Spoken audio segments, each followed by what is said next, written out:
நம்முடைய அமைச்சர் அவர்கள் சம்பந்தப்பட்ட ஒரு நபரின் பெயரை சொல்லி இங்கே குறிப்பிட்டு பேசியிருக்கிறார். அந்த சம்பந்தப்பட்ட நபர் மீது அப்படி ஒரு குற்றச்சாட்டை எழுந்ததுமே எங்களுடைய தலைவர் அவர்கள் உடனடியாக அவரை கைது செய்து அவருடைய கட்சியிலிருந்தே உடனடியாக நீக்கிவிட்டோம். ஆனால் இவங்களுடைய ஆட்சியில் என்ன லட்சணத்தில் நடந்துகிட்டு இருக்கு என்பதை இன்னைக்கு மக்கள் பார்த்துக்கிட்டு இருக்கிறாங்க. இன்றைக்கு ஒரு அமைச்சரே ஐபிஎல் மேட்சில் பவுடர், இன்னைக்கு அமைச்சரை ஐபிஎல் உட்காருங்க முடிக்கிட்டோம்.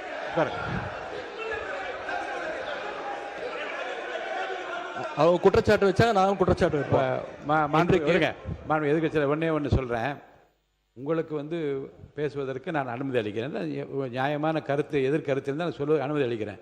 ஆனால் உங்கள் கட்சியை சார்ந்தவர்களே நீங்கள் பேசி நான் உட்கார அமைச்சர் இருங்க, அமைச்சரை நான் உட்கார சொல்லிவிட்டேன்.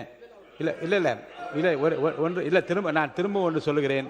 ஒரு கட்சியை சார்ந்த ஒரு நீங்கள் என்ன மாநில உறுப்பினர் ஆஸ்டின், நீங்கள் அவருக்காக உங்கள் எதிர்கட்சி தலைவருக்காக பேசுறீங்களா? உட்காருங்க. நீங்கள் அவரை தான் உட்கார சொல்லிட்டேன்ல, நீங்கள் பேசக்கூடாது. உட்காருங்க ஆஸ்டின் சார், உட்காருங்க. நீங்கள் மாநில உறுப்பினர் ஆஸ்டின், உங்களுடைய கட்சியினுடைய தலைவர், நீங்கள் எல்லாம் மதிக்க வேண்டிய, நான் மதிக்க வேண்டிய எதிர்கட்சி தலைவர், அவருக்கு நான் வாய்ப்பு கொடுத்துருக்கிறேன். மாண்புமிகு சட்டத்துறை அமைச்சர் எழுந்த உடனே உட்காருங்கள், பதில் சொல்வார் என்று சொல்லுகிற போது நீங்கள் எல்லாரும் எழுந்தீங்கள் என்றால் அப்போ உங்கள் தலைவருக்கு என்ன மதிப்பு இருக்கிறது? மாண்புமிகு எதிர்கட்சி தலைவர், நீங்கள் பேசுங்க.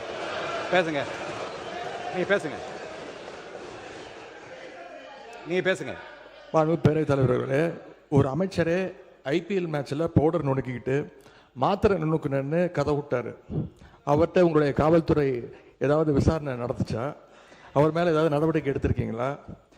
அது மட்டும் இல்லை, சமீப காலமாக ஆளுங்கட்சியை சேர்ந்த பலர் போதைப் பொருள் வழக்கில் தொடர்ந்து கைது செய்யப்பட்டு வருகிறார். நீங்கள் இதுக்குரிய ஆதாரங்கள்லாம் நீங்கள் இல்லாமல் நீங்கள் பேசக்கூடாது.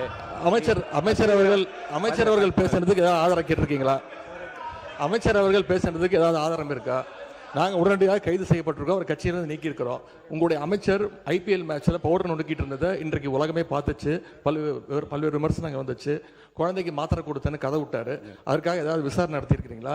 புகார் எடுத்திருக்கிறீங்களா? ஏதாவது நடவடிக்கை எடுத்திருக்கீங்களா? கேட்க விரும்புகிறாங்க.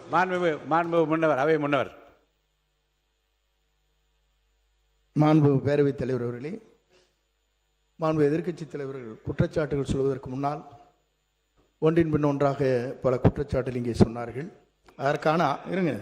அதற்கான ஆதாரத்தை உங்களிடத்திலே தந்து அதற்கு பிறகு அவர் பேசியிருக்கிறார் என்பதை நான் அறிய விரும்புகிறேன்.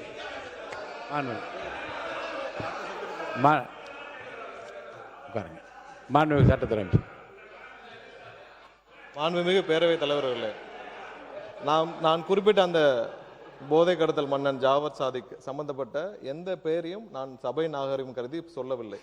அதே நேரத்தில் அந்த வழக்கில் ஒன்றிய அரசு டெல்லியில் பதிவு செய்யப்பட்ட வழக்கு தான் தவிர்த்து இங்கே எந்த வழக்கும் பதிவு செய்யப்படவில்லை. அவரை காப்பாற்ற முயற்சியாக நடந்தது.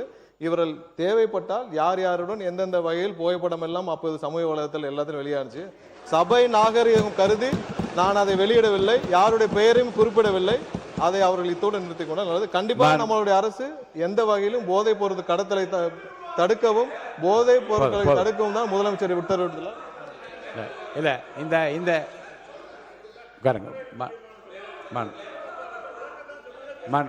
உறுப்பினர் மனிதவளத்துறை அமைச்சர் அவர் சொல்லட்டும், அவரை பத்தி சொன்னதுனால சொல்லட்டும். மனிதவளத்துறை அமைச்சர். மாண்புமிகு பேரவைத் தலைவர் அவர்களே, அதாவது ஸ்டேடியம்ல இருந்து இந்த மாதிரி நடந்ததுக்கான விளக்கத்தை ஆல்ரெடி அளித்தாச்சு. அதுல அவங்களுக்கு பல்வேறு முரண்பாடுகள் இருக்கலாம், பல்வேறு கருத்துக்கள் இருக்கலாம்.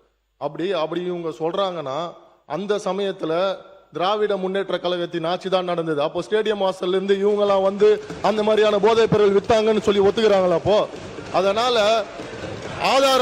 ஆதாரம் இல்லாமல் விளக்கம் கொடுத்ததுக்கு அப்புறமா தேவையில்லாத பேச எனக்கு கூட தான் இப்ப செய்திகள்ல நீங்க சொல்லக்கூடாதுன்னு சொல்றீங்க. என்னோட அதாவது என் துறையை சார்ந்த கிட்டத்தட்ட அரசு வேலை கொடுக்கறதா சொல்லி 888 கோடி ஊழல் பண்ணிருக்காங்க. எனக்கு பல்வேறு முரண்பாடுகள் இருக்கு. அதனால விளக்கம் அளித்ததுக்கு அப்புறம் அது மாதிரி தேவையில்லாத விஷயங்களை கருத்துக்களை தெரிவிக்க வேண்டாம் என்றது பேரவை வாயிலாக நான் தெரிவித்துக் கொள்கிறேன். மாண்பு உறுப்பினர் உட்காருங்க. மாண்பு உறுப்பினர்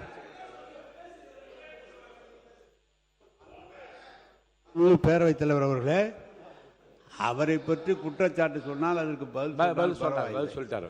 அதை விட்டு ஒரு ரெய்டில் எங்கேயாவது செக்குது 888 கோடின்னு ஒரு கேஸ் பதிவு பண்ண சொல்லி இடி சொன்னாங்கன்னு சொல்லி பெர்சீவ் பண்ணி அது வேலை கோர்ட்டில் இருக்குது சப்ஜெக்ட். கோர்ட்டில் இருக்கிற சப்ஜெக்டை இவர் கூப்பிட்டு பேசுகிறாரு எப்படி சரியாக இருக்குமா? ஃபுல் விளக்கம் நான் சொல்ல முடியுமா அதுக்கு?